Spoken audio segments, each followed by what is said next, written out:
दीडच दिवसाचा का असतो? हा 7 किंवा 5 सांगू शकतो की गौरी सोबत आई सोबत चालला. गणपतीची आई गौरी बर का, बायको नव्हे. हा वाह, किती बरं वाटलं मला माहिती आहे म्हटल्यानंतर. तर गौरी सोबत आई बाळाला घेऊन गेली असं म्हणून आपण 5व्या दिवशी 7व्या दिवशी गणपती गेला असं म्हणता येईल. पण 1.5 दिवसाचं काय कारण आहे? तर असं कारण आहे त्याच्या मागे की 5 प्रहर आपण देवाला काहीही करताना 3, 5, 7 विषम संख्येत करतो. मग दिवसाचे 4 प्रहर पडतात आणि रात्रीचा 1 प्रहर. एकूण किती झाले? 5. बर चतुर्थी सकाळी सकाळी लागते का? नाही, मध्ये आधी कधीतरी लागते.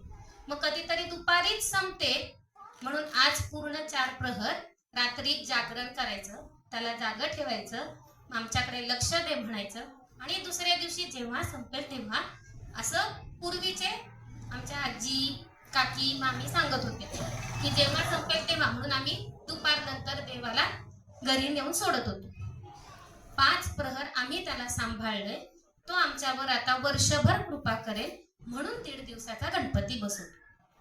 इतकी सरळ साधी संकल्पना आहे. पण गणपती आपल्याकडे जेव्हा येतो तेव्हा खूप आनंद होतो. पण गणपतीचं जर निरीक्षण केलं तर आपल्याला असं लक्षात येतं की विचार पण आपण करत नाही की खरंच त्या गणपतीला हत्तीचं तोंड लावलंय. जेव्हा शंकरांनी सांगितलं जा जंगलात जाऊन एखादा प्राणी शोधून त्याचं मुंडकं कापून आणा, जंगलात गेल्या गेल्या पहिला हत्तीच असेल. काहीतरी योजना असेल की नाही देवाची. मग असा जर विचार केला तर देवानी आपल्या आत्ताच्या समाजासाठी काहीतरी त्यातनं संदेश देण्याचा प्रयत्न केला असं मला तरी वैयक्तिक वाटतं. तर काय संदेश असावा असं मला तुमच्यापर्यंत पोहोचवावं असं वाटतंय, म्हणून मी हे तुमच्याशी थोडस शेअर करते. तर गणपतीचे जर आपण मस्तक पाहिलं तर ते खूप विशाल आहे, मोठं आहे इतर प्राण्यांपेक्षा. सिंह जरी राजा जंगलाचा असला तरी त्यापेक्षा हत्तीचं मस्तक मोठं आहे. का? तर गणपती हा 64 कलांचा देव आहे. त्याला सगळ्या विद्या निपुण आहे. तो नेतृत्व करणारा आहे. मग नेतृत्व करताना डोकं कसं पाहिजे? सगळ्यांचं ऐकून लक्षात ठेवण्यासाठी मोठं पाहिजे. म्हणून गणपतीचं मस्तक मोठं आहे. पण कान सुपासारखे. मग नेता म्हणून गणपती जेव्हा आपण बघतो तर गणपतीचं कान सुपासारखंच पाहिजे. उंदरासारखं मांजरीसारखं असून वाघासारखं असून चालत नाही.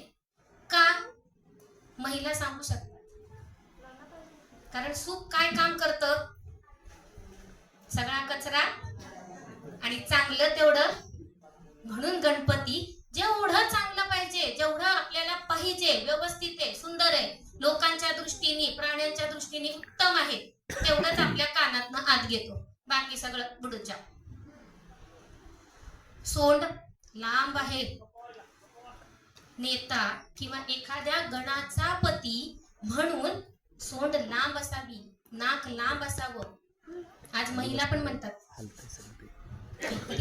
कशाने ओळखता? 4 फूट लांब. कुठंतरी आधी त्या काळी पण ओळखत होते, आता तर एका पावलात किचन येतं.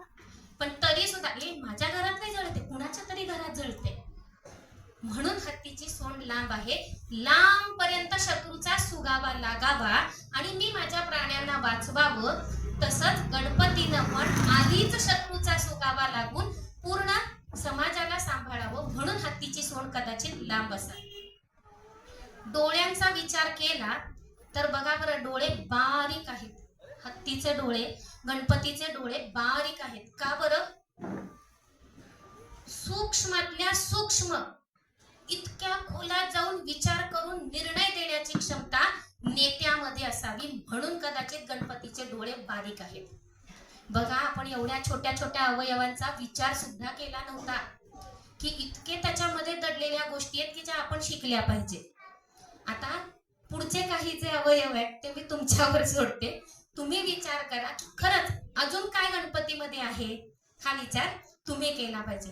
जेव्हा आपण ह्या बारीक गोष्टींचा विचार करत जर पुढे आलो तर एकत्र कुटुंब पद्धती किंवा आत्ताच्या कुटुंब पद्धतीमध्ये आपण काय केलं पाहिजे?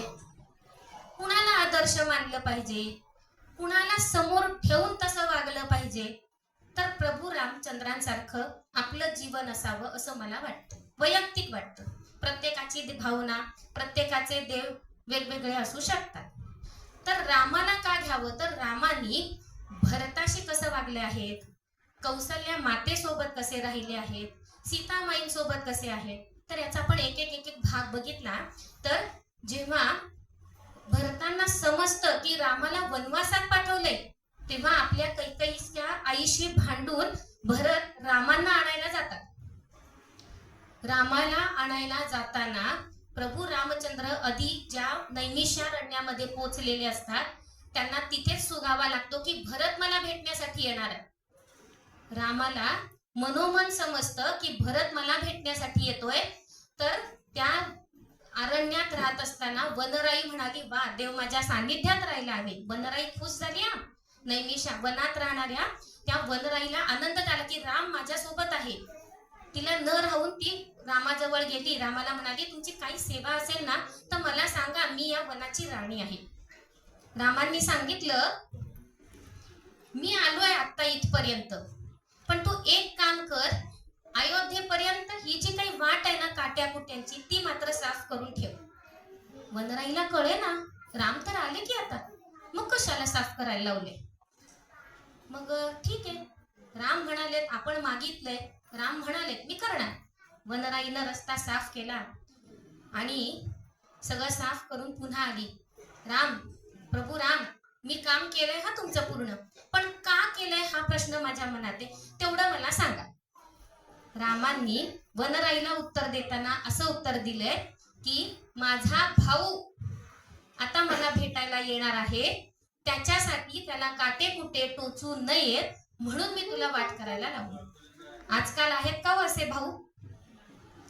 हा आदर्श आपल्याला घ्यायचा आहे की राम आणि भरत ज्यांनी पादुका सिंहासनावर ठेवून राज्य केलं, तसे भाऊ प्रत्येक घरामध्ये असावे.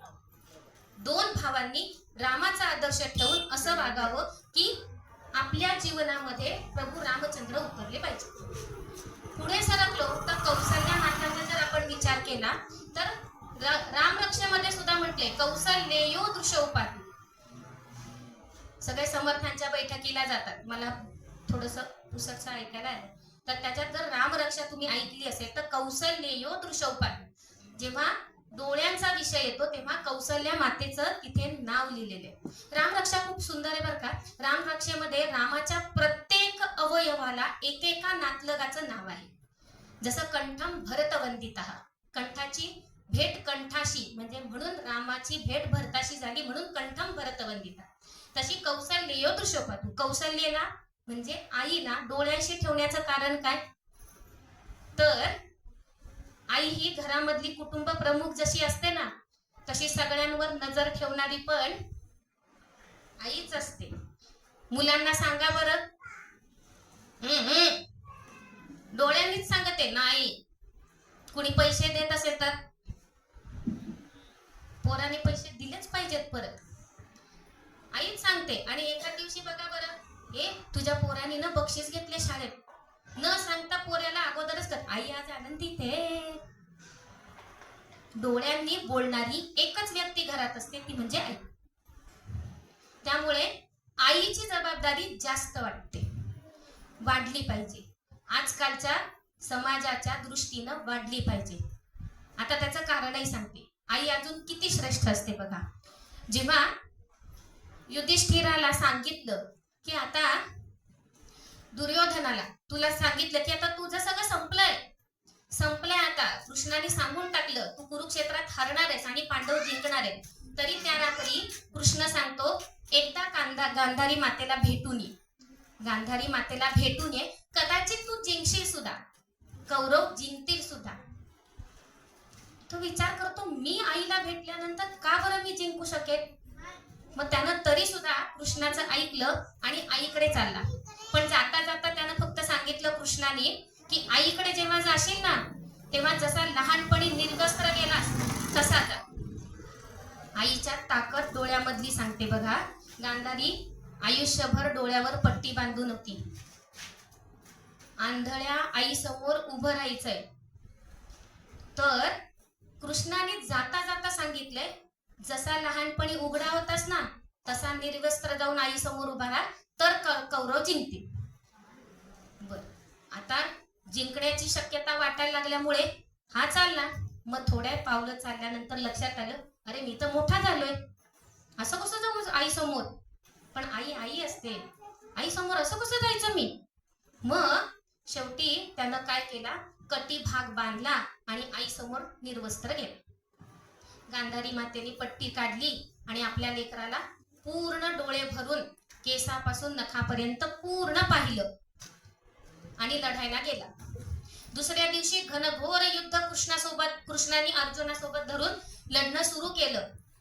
पण जेव्हा जेव्हा हृदयाला, खांद्याला, कपाळाला, पाठीला बाण लागत होते तेव्हा युधिष्ठिर मरत नव्हता. एकही बाण त्याला लागत नव्हता, एकही त्याला काहीही इजा होत नव्हती. ही होती आईची ताकद. ही आईची ताकद होती की त्याला कुठेही बाण मारला तरी लागत नव्हता. मग शेवटी कृष्णाला ही गोष्ट माहित होती बरं का, की हा काय करून आला असेल आईपाशी. तो देव होता ना कृष्ण, सर्वज्ञ. त्यानं जाणलं आणि कृष्णाला सांगितलं की त्याच्या जांघेत बाण मार. आणि अर्जुनाने तेच केलं. जेव्हा जांघेत बाण लागला त्या क्षणी तो धारातीर्थी पडला. इतकी ताकद आईच्या डोळ्यात होती. आजही आहे. आपण जागं झालं पाहिजे. आज स्त्रियांनी उठलं पाहिजे, महिलांनी एकत्र आलं पाहिजे, कुटुंबाला एकत्र धरलं पाहिजे, सांभाळून चाललं पाहिजे. कारण एवढीशी ताकद जर आपली कमी पडली तर दुर्योधनासारखा ऱ्हास व्हायला वेळ नाही लागत. तर आज या गोष्टीत आपण हे शिकून जाऊया की घर म्हणजे 4 भिंती नसतात. घर म्हणजे कुटुंब असतं. मग त्यात वडील पाहिजेत, आई पाहिजे, बायको पाहिजे, कमवणारा करता पुरुष पाहिजे, नातवंड, मुलं सगळी हवी घरामध्ये. तर ते घर भरलेलं असं म्हणतो आपण.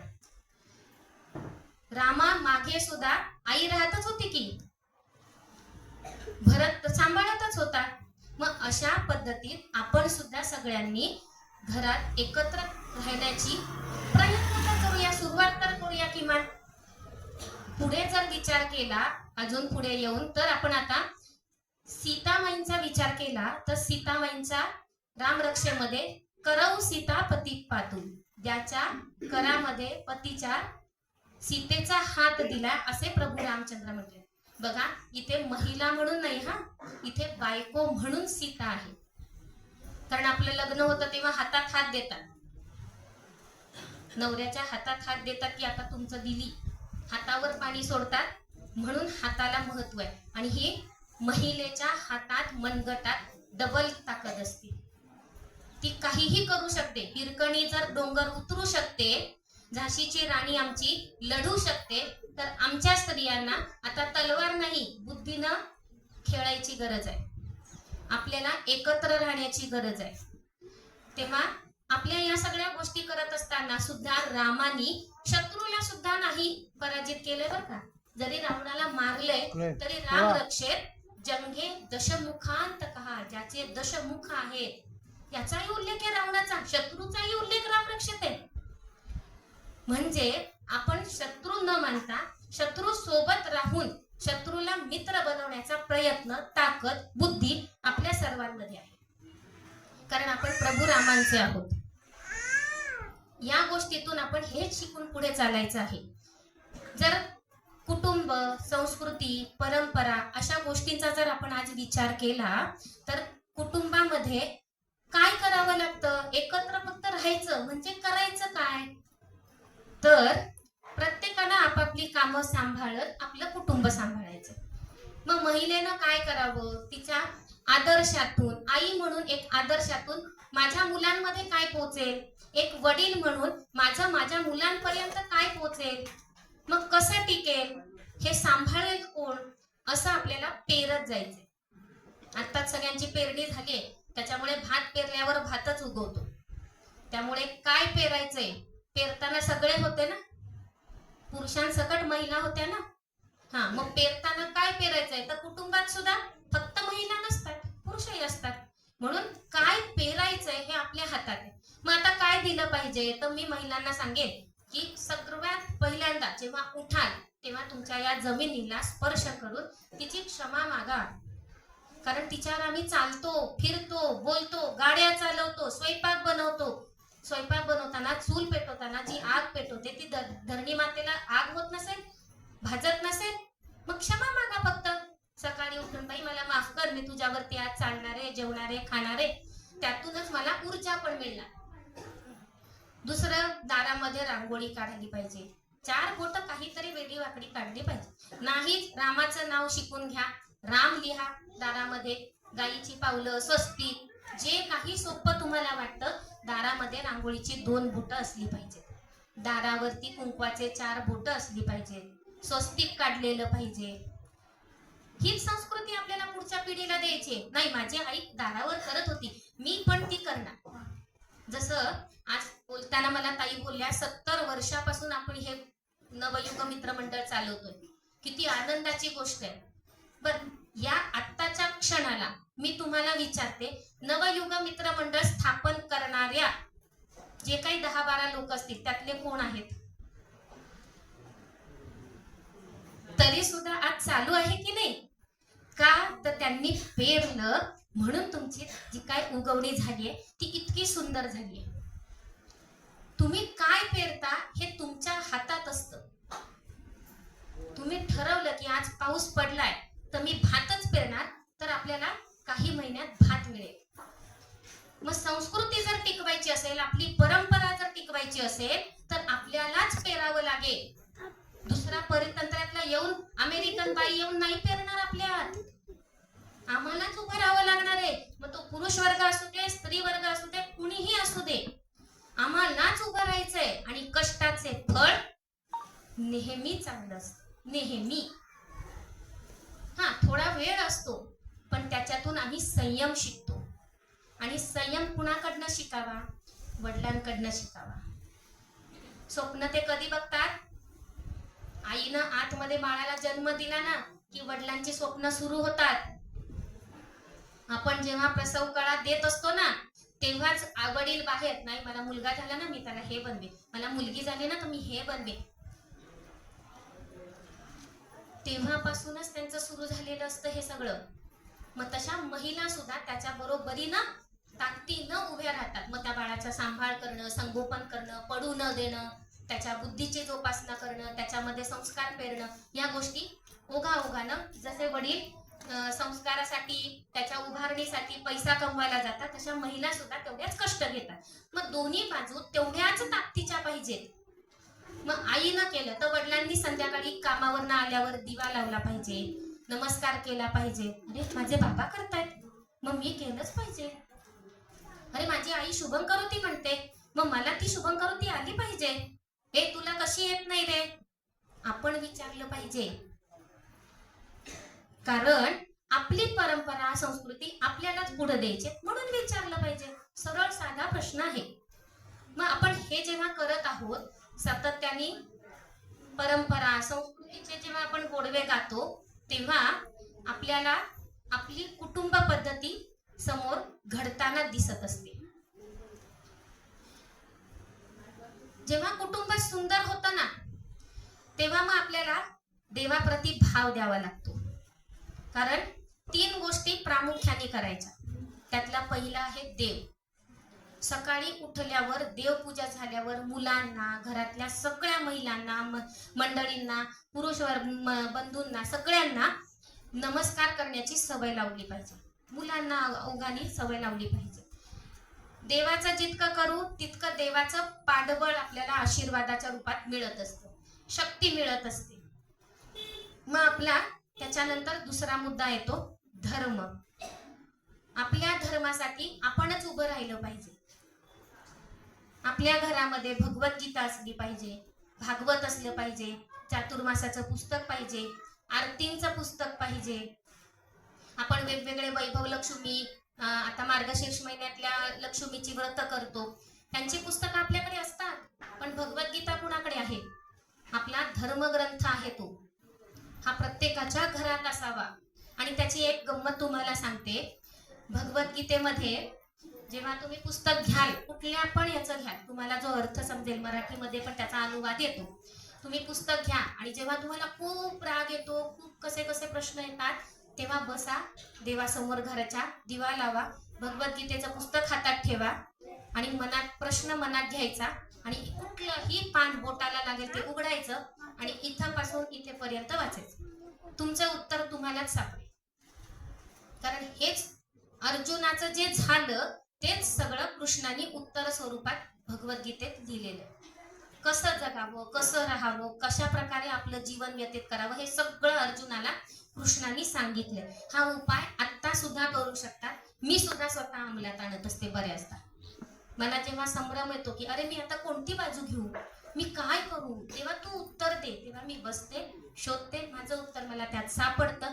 हा, भले कुठल्याही अर्थाने आपण अर्थ कोणताही आपल्या मनाचा लावायचा, श्लोकाच्या खाली जो अर्थ लिहिलेला असतो तो वाचायचा आणि आपल्याला जे योग्य वाटतं ते आपण करायचं. त्याच्या मागे देव पाठीशी असतो. म्हणून धर्म हा सांभाळला पाहिजे. त्याच्यासाठी भगवद्गीता घरात पाहिजे.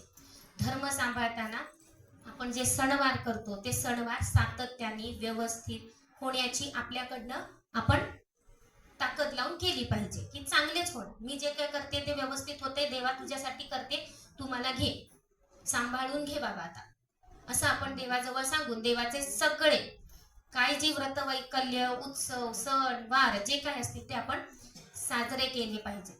कारण त्या सणांची मजा आपण अनुभवली आहे आपल्या पिढीने. आजच्या मुलांना मे महिन्यात सुद्धा चकली मिळते खायला. आताच्या मुलांना मे महिन्यात सुद्धा चकली खायला मिळते. पण त्या चकलीसाठी 1 वर्ष थांबणाऱ्या यात कितीतरी महिला असतील, कितीतरी महिला, कितीतरी बंधू वर्ग असतील. नाही आता दिवाळी येईल ना मग चकली करणार हा माझी आई. बऱ्याच जणांच्या चेहऱ्यावर हसू आहे. खरं बोललं की हसू येतं, पटतं म्हणून हसू येतं, ते पटतंय तुम्हाला. मग आज या ज्या सण वार उत्सव जर आपण लुप्त करत गेलो तर ह्या पिढीला काही मजा नाही येणार. उठा, बॅग घ्या, ऑफिसला जा, ऑफिसवरनं या, हातपाय धुवा, जेवा. हा, पहिले मोबाईल ते राहिला मध्येच माझा, मोबाईल बघा झोपा. बरं ते झोपतात किती तेही माहित नाही मोबाईलच्या नादात. पण त्यांची चूक नाहीये हो. परत आपण फिरलोय ते. आई एका मांडीवरती मोबाईल ठेवते, अरे नाही, बरं नाही मोबाईल नसेल घरामध्ये तर रेंज नसेल, नेट नसेल, टीव्ही. अरे तुमचं जितकं टीव्हीत लक्ष नाही. खरं सांगू, माता माऊल्या फार भोळ्या आहेत. त्याचं उदाहरण सांगते बघा. एक मुलगा जेवत होता, म्हणजे कुटुंब जेवत होतं, त्यात एक मुलगा जेवत होता.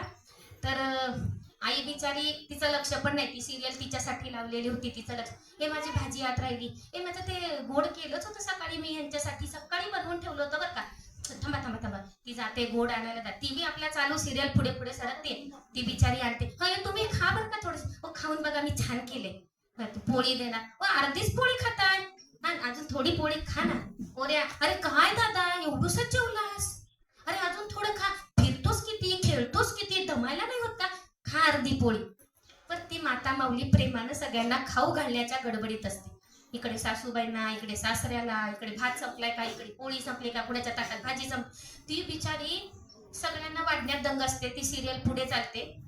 पण ह्याचा परिणाम काय होतो माहितीये का, दुसऱ्या दिवशी जेव्हा ते कुटुंब जेवायला बसलं ना, तेव्हा तो मुलगा आईला विचारतो, आई ते नवऱ्याची दुसऱ्या बायकोचं काय झालं ग. आपलं लक्ष नसतं माता माऊल्यांचं, त्यांचं लक्ष असतं ताटाकडं आणि त्यांच्या नवऱ्या मुलांकडं, सासूकडं, खात्यात का नाही पोटभर. पण त्या मुलांवरती आपण काय संस्कार देतो, माझ्या नवऱ्याची दुसरी बायको. तो पोरगा बघत असतो, तो त्याचं कॉन्सन्ट्रेशन जेवतो, ताटात तुम्ही वाढताय, त्याचं लक्ष पण नसतं. हे नाही व्हायला पाहिजे. टीव्ही बंद करा. बाळा तुझ्या शाळेत काय झालं आज, हो तुमच्या ऑफिस मध्ये काय झालं, हो आज मी गावात फिरत होते ना, मी आज कोऱ्यामध्ये जाऊन आले, मी आज इथे राहून आले, मी हनुमान मंदिरात जाऊन आले, तिथे त्या ताई भेटल्या होत्या. हे केव्हा एकमेकात बोलणार आपण, जेव्हा टीव्ही बंद होईल ना तेव्हा. मग तेव्हा कुठल्या तरी सासूबाई उठतील, अगं आमच्या वेळेला असं होतं बरं का, तो पदार्थ येतो का, मग आपण दोघी मिळवून बनवू, मी तुला शिकवते. हे व्हायला वेळ नाही लागला. पण आपण काय करतो, टीव्ही लावतो, पंखा लावतो. आजकाल तर ते नवीन मुलांना फॅडच झाले, मोबाईल लावल्याशिवाय पोटच भरत नाही. पण असं करू नका. त्यांना गोष्टी सांगा रामाच्या, कृष्णाच्या. आपल्याकडे 33 कोट देव आहेत. 1 का 2, 30 महिन्याला देव कमी पडतील. दर दिवसाला एक गोष्ट ठरवली तरी 33 कोटी देव कमी पडणार नाहीत आपल्याला गोष्टी सांगायला. भीमाची सांगा, कुठल्या आठवतील त्या. आता YouTube तुमच्या हातात आहे, कुठून शोधू म्हणू नका. कारण आपण पळवाटा काढणाऱ्या सगळ्या जणी, सगळे इथे पासून सगळे बंधू वर्गापासून भगिनी वर्गापर्यंत पळवाटा आपण सगळे शोधतो. माझ्या सकट सगळे पळवाटा शोधत असतो. आता हे नाही मग मी कुठून करू? अहो मोबाईल हातात, शोधा, एखाद्या देवाचं नाव टाका, गणपतीची गोष्ट सांगा, आज गणपतीची, दत्ताची गोष्ट टाका, सांगा दत्ताची गोष्ट. काही अडचण नाही. शोधा, शोधलं की मार्ग सापडतो.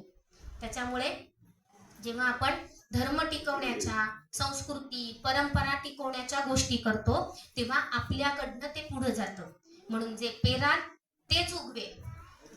2 जर गोष्टी झाल्या, एक देव झाला, एक धर्म झाला, एवढ्यावरच थांबतो का हो? देव घरात आहेत, देव मदतीला येतात आणि धर्म टिकतो, संस्कृती टिकते म्हणून कुटुंब. पण कुटुंब कुटुंब कुटुंब कुटुंब जर जोडली तर देश तयार होतो. त्या देशाचं पण आपण काहीतरी देणं लागतो. आज अनेक कुटुंबातल्या ह्या सगळ्या मंडळी माझ्या समोर बसलेल्या आहेत, हा एक देशाचाच भाग आहे. मग आज जर आपण काहीतरी विचार करत असतो, तेव्हा देशाचाही विचार त्या काहीतरी मध्ये आला पाहिजे. मी देशाप्रती काय करतो? देवासाठी मी 24 तासातले अर्धा तास, 15 मिनिटं, 20 मिनिटं, खूप काम करणाऱ्या महिला असतील तर 5 मिनिटं 24 तासातले, हा बंधू वर्गांनाही मी तेच सांगेन, 24 तासातले 5 मिनिटं, 20 मिनिटं, 1 तास तुमच्या सोयीनं मी देवापाशी बसेल आणि नामस्मरण करेन. धर्मासाठी मी मुलांपर्यंत संस्कृती पोहोचवणं, रांगोळी काढणं, देवाला नमस्कार करणं, दिवा लावणं हे करेन. पण देशासाठी पण करणं आहे की. कारण या देहाकडनं देवाकडे जाताना मध्ये देश लागतो आणि या देशाचं आपण काहीतरी देणं लागतो.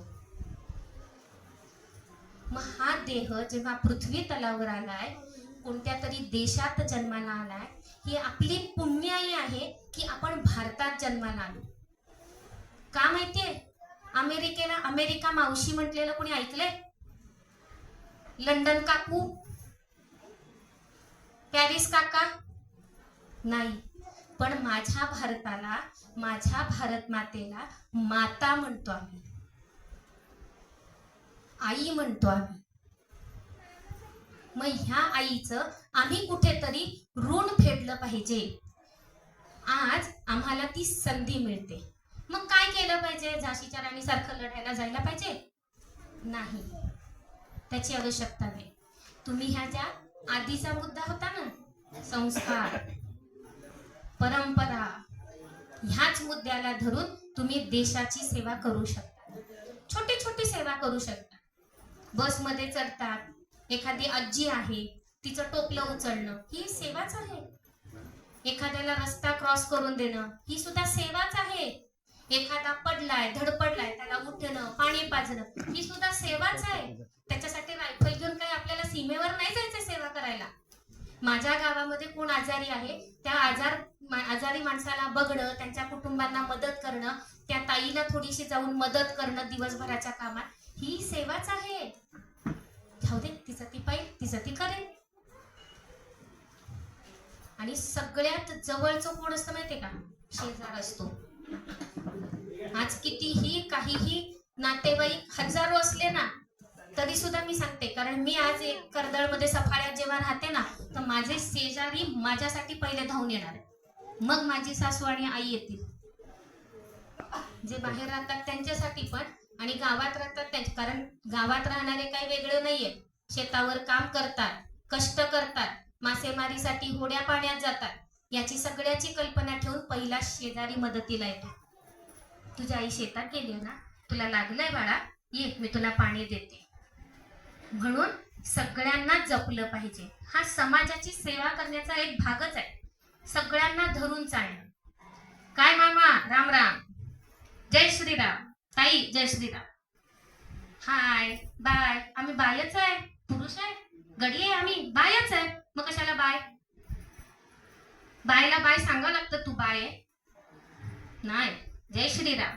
त्या नावानं निमित्तानं देवामध्ये तोंडाचं नाव येतं. दादांना म्हणा कधी, दादा जय श्रीराम. अरे बोलत नाही, आज जय श्रीराम बोलल्या, त्यांच्या लक्षात येईल. आणि कधी काळी जर तुम्हाला गरज लागली तर लक्षात येईल, अरे हा त्या ताई जय श्रीराम बोलतात, त्या आहेत त्या, चला चला चला मदतीला. तुमच्या गावामध्ये हे सुरू करायला आजचा चांगला मुहूर्त आहे. आजपासून सगळ्यांनी जय श्रीराम म्हणावं एकमेकांना. का तर रामाचं नाव येईल. देवपूजा इथेच 2 मिनिटाची झाली तुमची. 1 सेकंदामध्ये जय श्रीराम, 1 सेकंदाची देवपूजा. नामस्मरणच करायचंय, चालता बोलता करा, काही अडचण नाही.